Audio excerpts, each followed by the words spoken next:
Episode 76, Wake and Rake Podcast, part of the Believe Podcast Network. Brooksy, what's up, brother? Where you been, man? You know what? I finally had some time at home because I was in Fort Myers a ton. So I got like 7 days at home. Tomorrow, I drive back to Fort Myers for 5 days. Come back. I'll come home on the 28th. The night of the 28th, I'll come back after the game. Do some laundry. Pack a bag. And then we're shipping up to Boston, baby. For opening day, baby. Opening day on the 30th. Jenny's actually flying up with me on the 29th. She has to host an event for UMass, Women of Eisenberg. It's this department she was part of in college.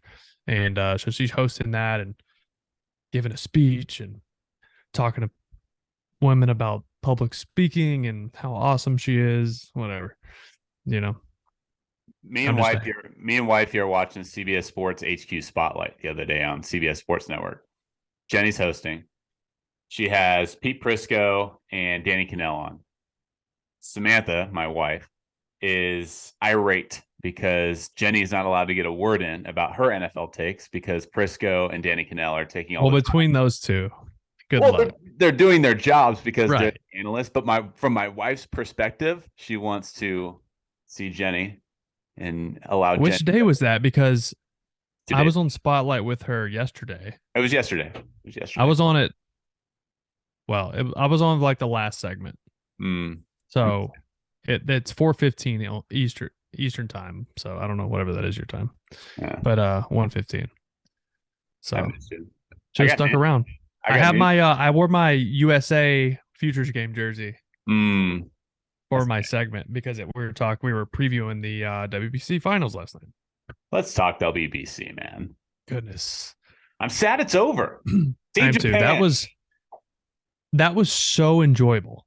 Like there were multiple games where the game was over and my palms were sweating.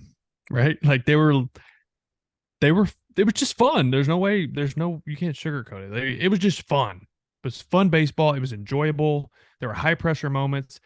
And you could tell on this stage, some of the world's best players were so passionate about the name on the front of their jersey and their heritage. And it wasn't just Latin America, which they had the flair and the passion, the way they play. We saw it from U.S. We saw it from Great Britain. We saw it from the Czech Republic. All these different walks of life meeting in between the lines and just playing their asses off. And it was just pure. There were no unwritten rules. There were no worried about getting thrown at for celebrating. You could backflip down the line and go to tip your hat. Whatever. Like, do your thing. And it just felt so pure to me. They didn't play for money. They were playing for their country. And I think it was Britt. And am I going to butcher this name? Is it Britt Grioli? I couldn't hear what you said. Britt Grioli, the athletic writer? Giroli. Yeah. She made a great point. She basically said, all fans do is criticize athletes for only playing for money. They want more money. They want bigger contracts. They want incentive, whatever. And then all of a sudden these players decide, oh, we're not going to play for money. We're going to play for the name on our chest. And they still get critics and they still get critiqued because you shouldn't be sacrificing your bodies for a, quote, meaningless game. Whatever. Come on, guys. So you could take the opinions and shove them. Look at the numbers, people. Look at the numbers, and it'll tell you that this thing was anything from me. I didn't see the numbers from the finals or from Japan, Mexico, but I know Japan and Italy, 62.5 million people watched. I don't know how legit the Japan, Mexico 93.6% of televisions in Japan tuned in, which that was 8 a.m. their time. So maybe. I have yet to get a real credible source with that 97. I have it right here. Well, there were a lot of credible people retweeting it. So take that for what it's worth. That was really cool. 97.4% of TVs in Japan were tuned in to watch Shohei versus Trout. If you don't believe that, then maybe this will help support our takes here. The World Baseball Classic final averaged 4.48 million viewers on FS1. That is the most No, I should rephrase that by saying a MLB regular season game has not had that much since 2011. It was very comparable to the NLCS last year with the Philadelphia Phillies and San Diego Padres game 4. Very comparable to the Field of Dreams game in 2021 and 2022. That's awesome. So if you're saying it's meaningless, you have no evidence to support it. I love watching Team Japan. They are so fundamentally perfect. Like, they make no mental mistakes. There was against Mexico, there was a guy, Gendo, is that his name? The shortstop? Mm-hmm. He was in a situation, first and second, no outs, to bunt the runners over. And he didn't get the first 2 bunts down. And he had last season in Nippon Baseball League, he had 115 sacrifice bunts. Oh, jeez. Or not last season, in his career, excuse me. That makes more sense. In his career, he had 115 sacrifice bunts, which is a ton. Maybe not over there, but it sounds like a ton for us Americans who don't like to bunt, just hit dingers. But he didn't get the first 2 down, and I mean, in the dugout, there wasn't one, like, every face was just like this motherfucker, like, get the bunt down. And then 2 strikes, he got it down. Like, they left it on. They're like, you're gonna get this done, and he got it done. Sasuke Genda. Genda, I got that right. Yeah, nailed it. I might have said Gendo. Yeah, it's Genda. I was close, but he got it down with 2 strikes. Thought that was impressive. But, like, they make every routine play. They don't make mental mistakes. They run the bases well. How about the guy scoring the game-winning run, 30 feet per second? Yeah. He almost caught Shohei, and Shohei's a damn Clydesdale. That was nuts. Yeah. That was nuts. I was so hyped that Mexico game, and I was hyped for both sides because Yoshida plays for the Red Sox. Verdugo and Duran were on Mexico, so I was like back and forth. Like, I didn't care who won. I just wanted an entertaining game, and holy shit, I got it. It reminds me of, like, when I went on my honeymoon with my wife. We went over to Europe. We got to see different countries. The reason I say this is because when you live in the same world all the time and you're watching the same games, the same league, the same players, you don't realize how much is out there. Yeah. So all of a sudden the World Baseball Classic comes into town. You realize how much these South American countries value their baseball. It's like a lot of these South American players, the Latin guys, most of them we've seen, right? Like, sure. But you go to Japan, Cuba, you're like, who? These guys were really good. In Cuba, obviously, they have their own situation. Well, I think it was their catcher that didn't get on the plane. Yep. Welcome. Welcome, bro. Come play. Prieto, I think, is the last name. You saw the Nicaraguan pitcher, Duque Ebert, signing with the Detroit Tigers. The Tigers, yeah. What a story, huh? He was nasty, that changeup. Oh, my God. Yeah. He's good. He's like a beanpole. How old is he? He's 21. Okay. And he struck out Juan Soto, Julio Rodriguez, and then gave up a double to Machado, and then he struck out Rafael Devers. Nasty. He doesn't throw hard. He just has a really nasty combo.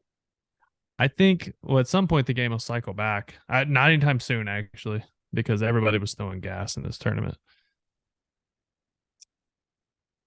Team Japan, congratulations. I want to talk about the injuries that happen in the World Baseball Classic because some people have opinions on it. Again, there's that same word, meaningless, comes up, which, again, it's baseless. What are your thoughts on the injuries that happen in the World Baseball Classic? Well, number one, it's unfortunate that you got guys like Altuve and Diaz, like big-time players making a lot of money. They are insured, so the teams are getting the money for their salary. I don't know if that's like prorated based off of how much time they lose, because Altuve is not going to miss the whole year. He's going to miss probably 8 to 10 weeks. Yeah. Diaz obviously it was what, 18 million? Yeah, he's something out like that. Right, he's Patella, yeah, it's bad. I heard, not to cut you off, but I heard that is potentially it's worse than ACL. It can be worse than ACL. Like, it could be career threatening potentially. I don't think so. I think it'd be okay. I heard it's one of the worst leg injuries you could possibly suffer. Garrett Richards had it right in front of me one time, covering first base at Fenway. And I mean, you could hear a pin drop in that place, and you could just hear him screaming. It was awful. He was covering first and slipped. His foot slipped. I mean, in the dugouts at Fenway are like pushed down the line a little bit, so it was like right in front of first base. And I mean, his foot just slipped, and his back leg just kind of, how if you slip, your back foot kind of gets trapped under you sometimes.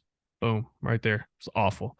But he came back and pitched for many years after that. That was like 2014. Yeah. So, I don't know. Let's hope not. Let's hope he's back. The game needs guys like that. But it's unfortunate, man. These guys get hurt. But guess what? Injuries happen everywhere. They happen in spring training. Guess why I'm here doing this right now? I'm not playing ball. Spring training, broke my leg, dead. Right? It happens. I mean, the WBC is going nowhere though. Like of course there's owners and GMs that don't like it, but they understand like you're really not going to tell these players no, you can't go play for your country and represent your country. At the end of the day, the player's going to go. And after all the insane viewer numbers too, this is really going nowhere because it's growing the game big time. It's hyping everybody up for the season. I think more people are going to watch the season now than they were before because they're more interested in the game. Yep. I mean, shit, man. If you want to know how important it is, go back and listen to the interviews from the world's best players: Mike Trout, Shohei, Mookie Betts, like all these guys, and they're just so passionate about it. It's not about money, like you said. It's about more than that. And honestly, playing in a game like that or in a tournament like that where the stakes are so high, the atmospheres are crazy. You're playing in front of big crowds. There's stressful moments. Your heart rate's up. That's going to get you ready for the season a lot more than playing in front of 7,000 people in Port St. Lucie. Yeah. You know what I mean? So it's like a very small number of people got hurt. Freddie Freeman pulled a hammy, which it's minor. And then the two we talked about, Arenado took a ball off the hand, but he was fine. Yep. Like it's a business decision. And just like any other business decision, you have to weigh risk reward. Right. In my mind, and from what I saw, I think those players would agree that an injury is actually worth it to have that experience, to represent your country. I wouldn't go that far. The risk of it. The risk of it, yes. The risk of it, yeah. The injury itself, I don't know if it's worth it, but it depends on the injury. Hindsight's always 20/20. Right. I'm not being like, man, I don't care if I blow my knee out. I just want to be part of this. Like, nah, that's not true. I just think like we don't have a. But the risk, I agree. The risk. It's still baseball, and it's not. This is bucket list stuff. Here's my thing too. I want to make this point. A lot of people are bitching and complaining about the lack of star pitchers for the United States. So if you think about the star pitchers in Major League Baseball, a lot of them are older players, veteran players who've been around for 10 plus years. What's new this year? Pitch clock. These guys need to be in camp to get used to that pitch clock. Yeah. They didn't want to miss 2.5, 3 weeks, which they would have with Team USA. And because WBC did not inherit those new rules that MLB's put in place. So I know you know that, but maybe someone doesn't who's listening to this. But there's no pitch clock. You could shift. You could do whatever you want in the WBC. So had you pitched for 3 weeks without it, and then you go back for a week of camp, like maybe get one more start before the season starts, and you haven't worked on that timing, I feel like that might be a big reason that guys didn't do it. Especially the older ones who are accustomed to working slow. Yeah. We don't have the Olympics anymore for baseball. Like players don't play in the Olympics. It's not a thing. We see minor leaguers play on it. Why? But like this is your one opportunity in your entire life to play for something bigger than your contract, bigger than yourself. It's your one chance to put that country on your chest and play in front of thousands, millions, maybe even billions of people when they add all the TV numbers and everything. I totally understand it, man. So don't get on these players for getting injured. It's part of the game. Brandon Nimmo got injured in spring training. You yourself got injured in spring training. Justin Turner hit in the face. Yeah. Like guys get hurt, man. That's part of the game. These, I don't know. Yeah, it is what it is. There's nothing you can do about it. Ohtani's just ridiculous, by the way. Dude, I've always been on Ohtani, but like part of me was like, he's not the best player. Like, he's really fun and good. Nah, fuck that, dude. He doesn't even compare to anybody, like, obviously, but what we saw yesterday was him treat that like a high school summer league game. He's in the box hitting DH and smoking balls in the gap. Oh, I'm going to run down and hang out in the bullpen to get ready to come close, and I'm going to throw 100 miles an hour 102. against the best hitters in baseball. The best hitters. Mike Trout is arguably the best hitter of this generation. And he made him, I'm not going to say made him look silly, but he overpowered him. Yeah. 1-0 Ohtani. And a lot of people are like, it was a boring at bat. He just dominated him. Yeah, he did. That's what makes it even more special. Because that's how good. I know Trout had a tough game, but people are like, he didn't contribute anything in the tournament. Listen, he's a 303 career hitter. He hit 296 in the tournament.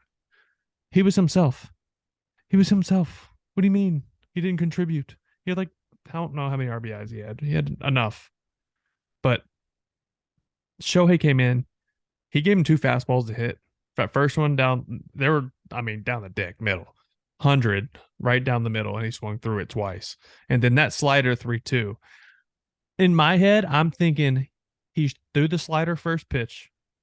He threw all fastballs after that. At that point, I was thinking along with Trout, and I was like, here comes a split. Like, for sure. He hasn't thrown the split yet. He hasn't shown it. But he knows Mike Trout's thinking that's my best pitch. I'm not throwing my best pitch. It was just I could watch the cat and mouse going as they're just looking in. The catcher never even called for a split. So Shohei clearly said, I'm not throwing a split because he knows I'm going to throw it, or he thinks I'm going to throw it.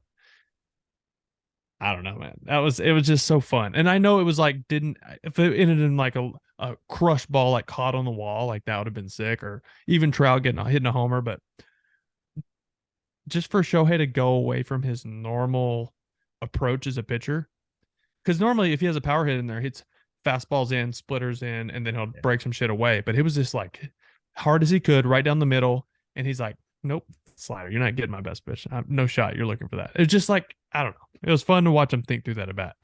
I think the WBC writers hired the NFL script writers. You can't write a better script than Trout versus Shohei for the title on the line. With 2 outs. With 2 outs, 3-2 count. Mike Trout has had 3 swinging strikes in only 24 of his 6,174 career MLB appearances. He's swung through 3 times in the same at bat, 24 times in his 6,000 plus appearances. He did it last night against Shohei Ohtani. Yeah. That's ridiculous. I kind of buried the lead a little bit. Today's episode is actually not completely about the WBC. We're actually going to do over-unders because we got to move forward. Opening day's a week away. So we're going to be picking our over-unders for the American League East in this episode. We have a ton of episodes coming out over this next week and a half. We're going to be doing over-unders for each of the 6 MLB divisions. Today, we start with the American League East. We'll have the National League East coming out later this week, so stay tuned. American League East, the New York Yankees are favored to win the division, and their over-under mark is set at 94.5, according to Vegas Insider. All of these over-unders will be according to Vegas Insider, so I'm not going to repeat myself. Yankees, 94.5. Are you taking the over or under? Oh, man, that's tough. I'm going to go under. This has nothing to do with, like, me being a Red Sox guy. I just think injuries are going to be an issue. You get tired of qualifying that every single time you talk about the Yankees. My God. Yes. Yeah. Even on like CBS. So like, really? I'm like, yeah really. I just think they're going to have injury bug issues. Yeah. And listen, they went ice cold for a long time last year. And without Aaron Judge, they were in a bad place. But he was still driving in 3 runs a game because for some reason teams were still pitching to him. I think Judge has another great year. I don't think he hits 60 homers. I think he hits like upper 40s, 50. I think that's a real possibility. Bummer. Poor guy. Struggling. Mate, like, just keep grinding, bud. You'll get it, you know? Yeah. I don't know. I'm going to go 92. And I also think the AL East is just going to be really competitive. It's also less games, too. You're only playing 52 divisional games instead of 76. But the AL East is also playing the NL East. So That the NL East is well, the top 3 teams in the NL East are 3 of the better teams in baseball. So that's going to hurt too. So I'm going to go under. I think the Yankees win 92 games. Okay. And you have them winning the American League East division? No. Okay. Stay tuned. Teaser. I have them over. They've had 99 or more wins in 3 of their last 4 seasons. Yeah, and people poop all over Aaron Boone. I'm like, dude, he wins 90 plus games every year.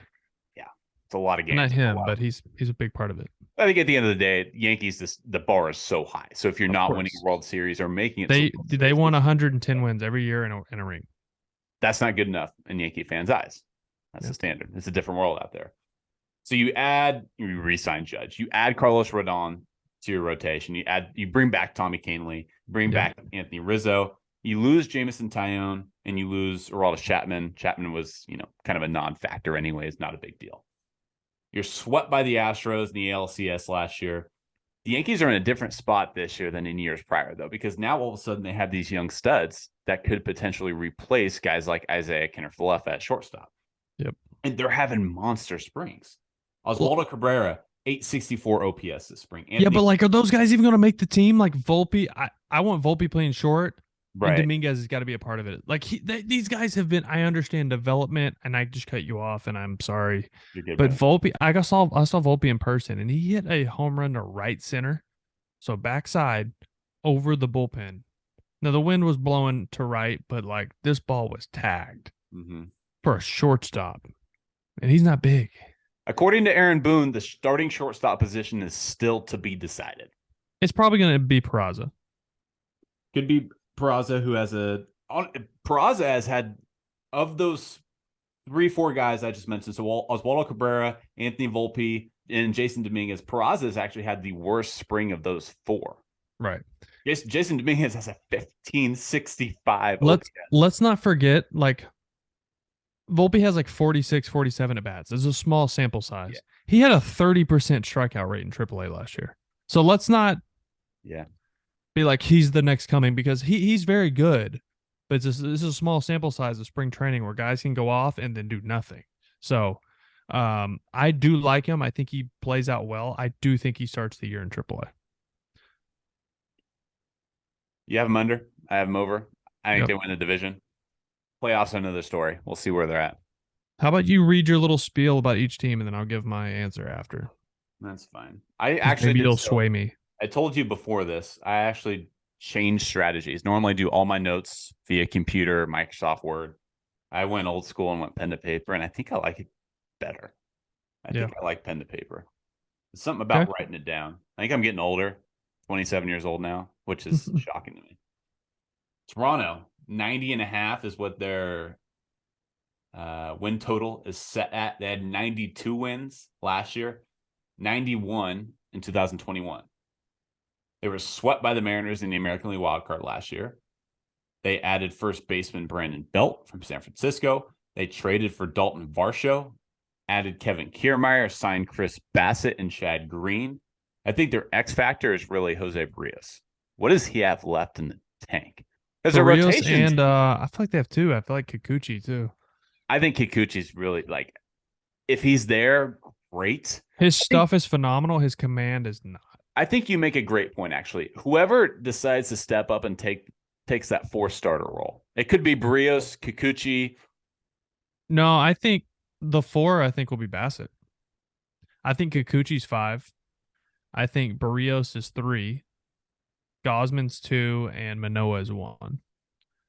I think basically you need 3 starters if you want to dominate, especially in the postseason. So, for sure. Yeah. I think Manoah and to win, and to win series. Yeah. Know? So I think Manoah, Gosman, Bassett, those are your most consistent. I think Bassett was a massive ad, dude. Great addition. I love him. He's good. He's an all-star 2 years ago. Let me just go ahead and say this. The Jays win the AL East. Really? It's close. It is a heavyweight battle. By the way, I'm hammering the over on 90.5. Oh yeah, I'm saying 93. I think they win it by a game. Mm-hmm. Game I'll say a game. 93 wins for the Jays. They win the AL East. They slay the dragon. That is the New York Yankees. Last year, they struggled in the outfield defensively. They were 21st in defensive runs saved in the outfield, and they were 18th in outs above average. Dalton Varsho, who they acquired from Arizona, he led all of Major League Baseball among outfielders with 17 outs above average. We know what Kiermaier is about. And Kiermaier is a platinum glove, 3-time Gold Glover. So now you have defense in the outfield. That's why. What's their GM's name? Oh my God, I'm blanking. I'm blanking too. Ross Atkins. Yeah. He assessed. James Click's over there too. Huh? James Click is over there too. Oh boy. Well, keep your ears open for banging in the tunnels. All right. I mean, you just said it. Like, that was a glaring problem for them, and they were like, "Well, we'll fix it." Yeah. Fixed it. Yeah. Added a starter. Fixed and it. They get a full season of Anthony Bass too. Infield defense is good too, with Chappie over at third. You got Bo Bichette at short, and Vladdy was really. I haven't even gotten to like their offense. Like, it's hard to say Shohei's not going to win the MVP, but I think Vladdy is like right there again. Yeah, I think Vladdy goes ham. So they moved the fences in a little bit at the Rogers Center too, because they did all these renovations. It's beautiful. Like, they have, you know how the bullpens are in like left field and right field. There's like walkways above them now. So the bullpens are like enclosed under, you can still see through the fence, but there's like people standing on top of it now. There's like a concourse area, standing room area above the bullpens. You have to look it up. It looks sick. It looks so sick. But they had to move the fences in a few feet for the renovations. Mm-hmm. That place is already a launching pad. And that lineup is like scary, really scary. Yeah, I feel like they were playing with metal bats. Like, that's how hard they hit the ball. There's a former Red Sox third baseman who hit the ball pretty well in Toronto, from what I remember. Dude, hell froze over that day. You have R.A. Dickey's number. You know who the third homer was off of? Dave Bush. You know who that is? Mm-mm. He's a pitching coach for the Red Sox now. Oh, you let him hear it now, huh? Nah, not really. Not really. But what is Shohei saying to Trout in the clubby once they show up to spring training after striking? I'm your daddy. What's up, baby? 1-0. How you doing, buddy? You got to look at my Instagram story. Here, let me show you. Yeah. There was a fun. Is it the slapping image of Shohei and Trout? Nah. We shared that from the CBS Sports account. I don't know if you can see this. Hold on. Let me start it over. Oh, I saw that. Yes, the TikTok meme going around with Nicolas Cage and I forget the other dude's name. Make your own kind of music. Make your own type of sound. I think I butchered it, but something like that. Camera's like not focused now. Let me fix it. Wow. Hammering the over on Toronto. 90 yep, and a half. 93. And you're picking the Blue Jays to win the American League East. I am. I don't hate it. It's fun. It means it'll be exciting, which I'm hoping for. My picks are also based off, I mean, not totally what I want, because if I wanted the Red Sox to win it, but I don't think they're going to. I think they are in a battle for a wild card, the last wild card, though. I'll say that. Tampa Bay Rays, their over-under win total is at 89.5, which is the exact same number as the year before. Last year, they won 86 games, so they were under their win total last year. They were still able to make it into the playoffs via the wild card. They were swept by Cleveland in the first round, however. They had the second most days spent on the injured list last year in the American League. They dealt with injuries with guys like Wander Franco, Tyler Glasnow, Brandon Lau. Supposedly, these guys are going to be healthy now. So Wander Franco, to me, his contract says it all. Tampa Bay does not spend money. They handed Wander Franco nearly $300 million, just depending on how his incentives work out. They handed a kid that had little to zero experience at the big league level. Tampa Bay has never spent money. They've never had a payroll, I believe, above 25th in Major League Baseball. And they handed this guy $300 million at 21 years old. That, to me, I trust the Rays. Look at their history. Look at their resume. We should all trust the Rays front office. They're telling us this kid's going to be an absolute star. Last year, he wasn't healthy. Wander Franco is going to be an absolute star as long as he can be healthy because I trust the Tampa Bay Rays front office. Can't predict health. Yandy Diaz was 4th in the American League last year with a 146 WRC plus behind only Aaron Judge, Yordan Alvarez, and Jose Altuve. Very strong season last year. Is that an outlier year, though? What was that? Is that an outlier year, though? Is it just like... We'll see. We'll see. But you got guys like Brandon Lau coming back. Hopefully Glasnow will come back from his, oblique injury that he's dealing with now. And you know what? Yeah, it's an oblique. But like guys like that keep getting hurt, he is shredded, by the way. Like, no body fat. Like, I feel like that doesn't play in baseball, especially for pitchers. Mm-hmm. You know what Pedroia always told me? You don't need to be shredded. You know why? Because you can't pull fat. True. You can't pull fat. True. So that's a good point. Yeah. I found a way. I see you, Petey. I hear you. Can't pull fat. It's true. But 89.5. I'm under. Over. Under. You're going under. You don't believe in the Rays. Another year. I don't believe. And you never believe in the Rays. I don't believe. Here's the deal. The Tampa Bay Rays separated themselves for years analytically. They do nothing different than most teams now. Most teams have really shrunk that gap of in analytics and metrics and how they scout, how they game plan, how they pitch, how they bring in guys. It's not a secret anymore. The issue is it's a pretty even playing field when it comes to analytics now, except other teams spend money on the superstars. Right. So now I feel like the Rays are going to have to start spending money to keep up, and they're not. I have them at 81 wins. I think they're a 500 team. So you had them finishing 4th in the division or 5th? Because we have the Orioles and the Red Sox coming up. I have them tied for 4th. Tied for 4th. All right. I agree with you that analytics has kind of caught up and they're searching for what gives them an edge, and I don't think they've found that. Yeah, and I'm not like a Ray hater. Like, this isn't like hate. I just think that's a real thing with teams caught up. Front offices caught up. Zach Eflin, the highest paid pitcher in Tampa Bay. That's a big ad for them. I love Eflin. I played with him when I was in Philly. But isn't it kind of funny that a relief pitcher for the Phillies is now the highest paid pitcher in Tampa Bay Rays franchise history? Yeah. Like, he started a lot for the Phillies too. He did, but he got kicked to the bullpen in 2022. I think it's kind of a funny contrast. You're taking the under. I'm taking the over for Tampa Bay. Oh, and look what we have here. Oh, Boston, 78.5. That's laughable. Really? 78.5 is laughable. It's a slap in the face. This might get awkward because I'm taking the under. You're taking the under? Let me guess. You're going to go with the injury history. Yep. Yeah, I know. It scares me too. Yeah. Mm-hmm. It does. And my number is purely based off of if they can stay relatively healthy. Now, if they get hurt like last year where they're missing 3-4 starters at a time, yeah, it's going to be ugly. But I'm basing it off if they can stay relatively healthy. I know they're not going to stay all completely healthy. I do have this written down in big letters. I said I wouldn't touch this as a bettor because I could see the Red Sox going win 95 wins too.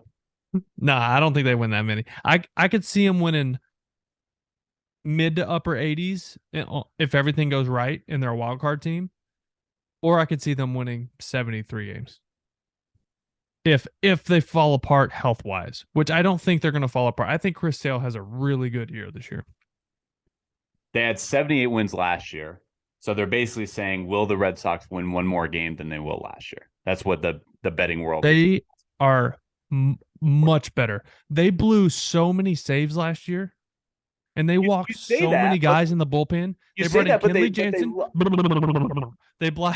They brought in Kenley Jansen, 8th all-time on the close list. Only 6 guys in the history of baseball have 400 saves, and he's 9 away from that.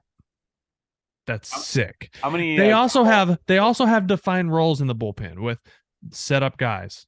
With Chris Martin, they brought in guys who don't walk people. He had a 1.8% walk rate with the Dodgers last year. He pounds his own. Corey Kluber, yeah, he's getting older. He's not the same guy, but he's had a 3% walk rate. He's going to eat innings.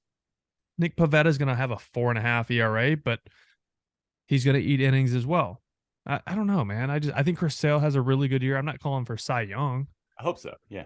I'm not calling for Cy Young or anything, but I think if he can make 25 starts and log 140 innings, like that's a win. And then Garrett Whitlock, who had a full season, off season to compare, not compare. See, what's the word I'm looking for? Prepare. Jeez, prepare to be a starting pitcher. He's going to be good. And then you need to watch. Here's my X factor. Brian Bayo. It's baby Pedro, dude.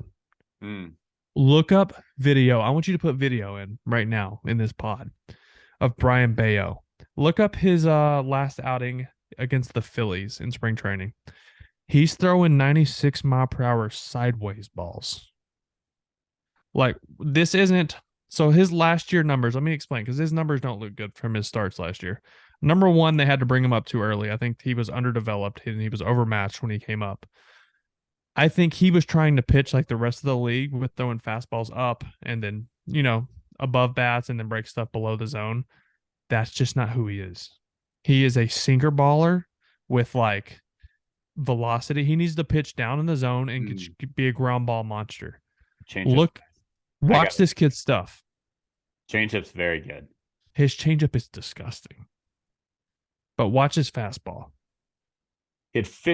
When I'm watching this video, this was after his first 6 starts last year. So June 21st, he had 50 strikeouts and 6 starts. Yeah, his last 5 or 6 starts were very good. Ooh, he's got some movement to it, huh? It's filthy, and it's 96. His arm slot's a little different. Yeah. He's not a big guy either. His arm slot's kind of 3/4, and he kind of short arms it a little bit. Yeah. He's filthy. He's filthy. So watch him. I think if all right. He's young too, so he's like 24. I'll ask you this. Bale looks good. Sure. Henley's a nice ad. Chris Martin, sure. How many what about the offense? How many home runs did Kenley Jansen hit last year? Doesn't matter. The Red Sox had no power last year. Does he play shortstop? No, he used to be a catcher. He doesn't play anymore though, right? Doesn't matter. No. So there's this guy named Xander Bogaerts. He's gone. This is so tired. It's like gone. This doesn't even matter. Another guy named JD Martinez, not in the lineup. JD didn't do shit last year. Oh, Michael Wacha gone. Nathan Eovaldi. See ya. Yeah. Solid pickups with Yoshida, Justin Turner, Adam Duvall. Yep. I like that. I like those ads a lot, but you're losing your captain and Bogey. I agree. JD Martinez didn't have the best of years last year. You can replace that. Bogey didn't hit for power either. But a team that won 78 games last year, and you're losing your starting shortstop, and you're losing 2 of your starting pitchers with Wacha and Eovaldi. That's why I'm going under. Eovaldi struggled last year too. He was hurt a lot too. He did. You're right. Wacha was their best pitcher last year, but based off of the metrics and expected ERA, all his expected numbers yells luck and outlier year. I hate to say that because he's one of my boys, but based off the analytics, I understand why they didn't re-sign him. Boston, I can see Boston win 90 games for sure, though. That's the thing. Like, I'm right there with you. If they're healthy, they're a very competitive team. Yeah, very competitive, even offensively. I think they're good, and I can. It's my job to tell you if they're not. If they're healthy, they are good. You got to think this is without Trevor Story too.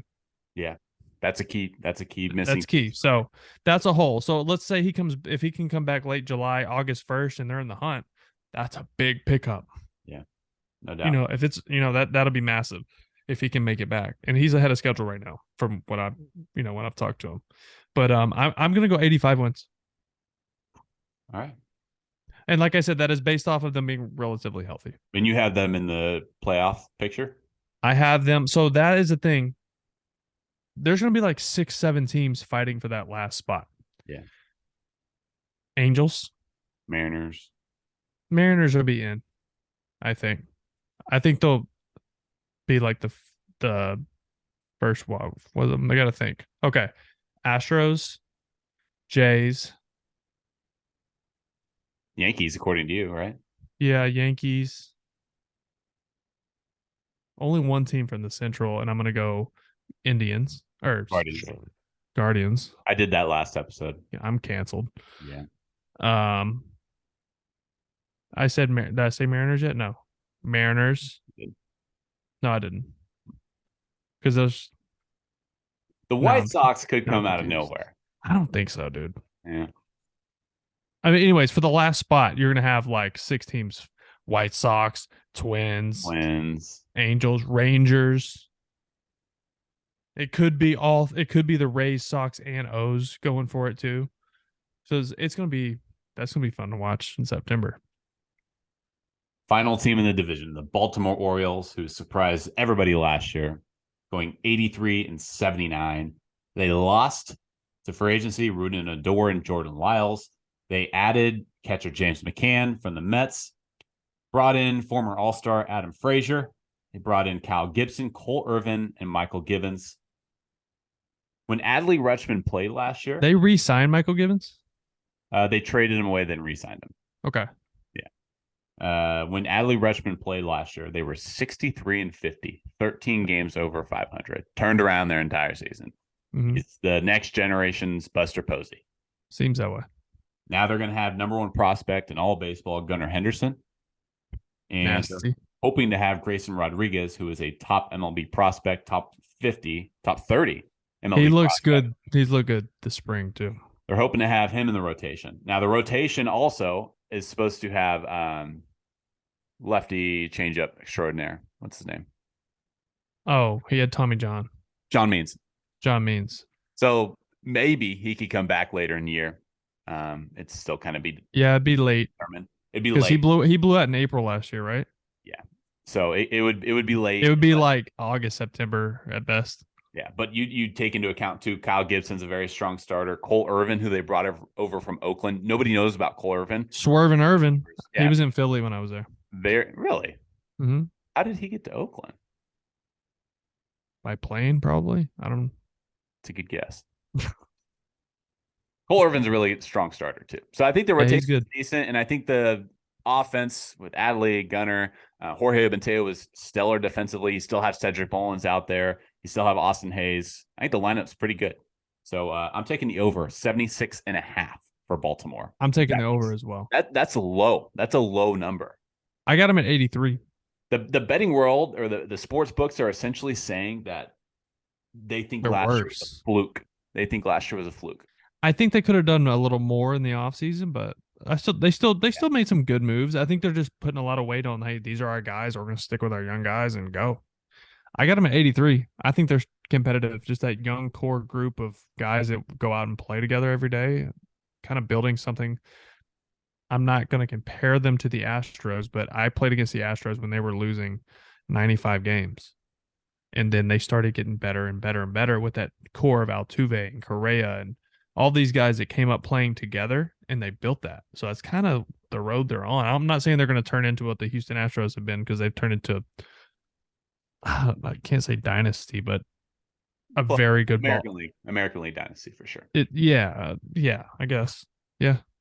They've turned into that over the past few years. So I think that's the route they want to go. Obviously, I got them over 83. So I upped it. I had them in the Rays tied at 81, and I was just thinking about it, and I forgot about Grayson Rodriguez and Irvin, and I was like, yeah, I'll give them 2 more wins. So I got the Rays. Finishing last. Interesting comp that you mentioned the Astros, because everyone's thinking, well, the Astros have a high payroll, and Baltimore still, despite winning 83 games, still refuses to spend money. Houston had the lowest payroll in Major League Baseball in 2013. Well, they also that whole young core was making league minimum. They just signed a bunch of international players like Jordan Alvarez. Well, they brought over Jordan from the Dodgers. Altuve, Christian Javier, Framber. They got him for pennies on the dollar internationally. And then now they're top 10 in payroll, the Astros are. So I don't know if the Orioles are willing to do that. Time will tell. But if you're wondering, how could a team like the Orioles become the Astros? Well, the Astros were to your point, very similar to what the Astros were back in the early 2010s. It's interesting. Yep. So you're hammering the over on 76.5. Yeah, for sure. Yeah, I am too. That does it for over-unders for the American League East. National League East is coming up on the next episode. I think we're going to differ potentially on Braves, Mets, and possibly the Phillies, who might top that division. We might debate a little. We would never. No. We would never do so. You know I like my Marlins too. That's disgusting. Until next time, people. Wake and Rake Podcast, part of the Believe Network. Talk to you next time.